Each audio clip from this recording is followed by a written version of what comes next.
First and foremost, I don't think I should be actually up here speaking when I see the room of talented individuals and people who have lived more life and who have done more things than me. So I'm humbled and I'm grateful that you are even here to listen to me. I don't know what I can actually bring to the conversation. I can probably facilitate and spark some conversation. I don't know if any of you or all of you know about me. My name is Mohamed Geraldez. I'm California born and raised. My parents are from the Philippines, but I was born and raised in California, so California boy through and through. Surfboard, skating, snowboarding, all of that. And just to briefly give a background about myself, I born into government assistance, or as we call it in America, welfare, and grew up in a tough neighborhood, not the toughest neighborhoods, but some tough neighborhoods. And because of my upbringing, I was, during my teenage years, lost friends to gun violence, to gang violence, to just violence, and having friends sent to prison for very long times, and just living the life that you would probably see, and sad to say, probably the typical rap video. That's what we were doing in our teenage years. Went through an existential crisis during my university years. Like I said, it would be,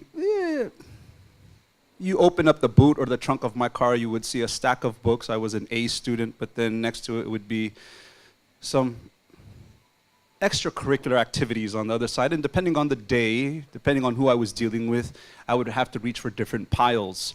So going to university, I study all the different religions, study all the different faiths, because I'm now thinking to myself, what is it us all for? Is it all for partying, drugs, girls, violence, the flashy life? Like, am I not born, was I not created for something more meaningful? So I was thinking about this already at a very young age, and I think it's because of death and seeing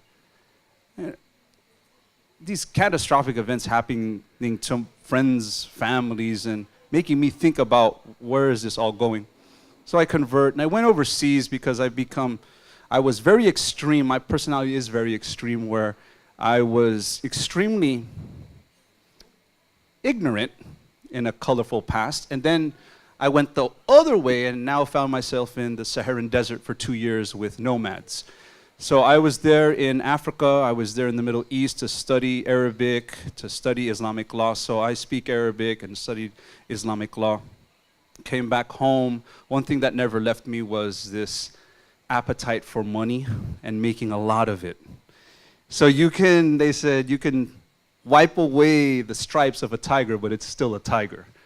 And I came back home and stumbled upon entrepreneurship. And what's funny is that I wrote my first book at the prodding of certain friends, and because your life is so blah, blah, blah.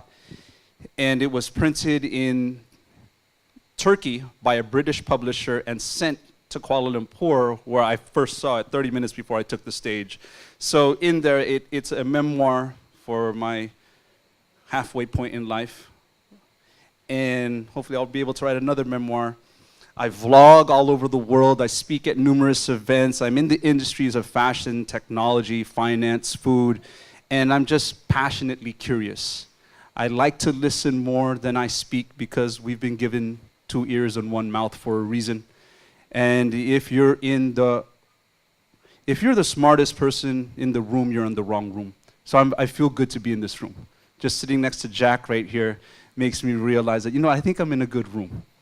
Because Jack, if you haven't met Jack, you should meet him. Actually, you should listen to him. Then he showed me the trailer of his movie coming out, and it all made sense.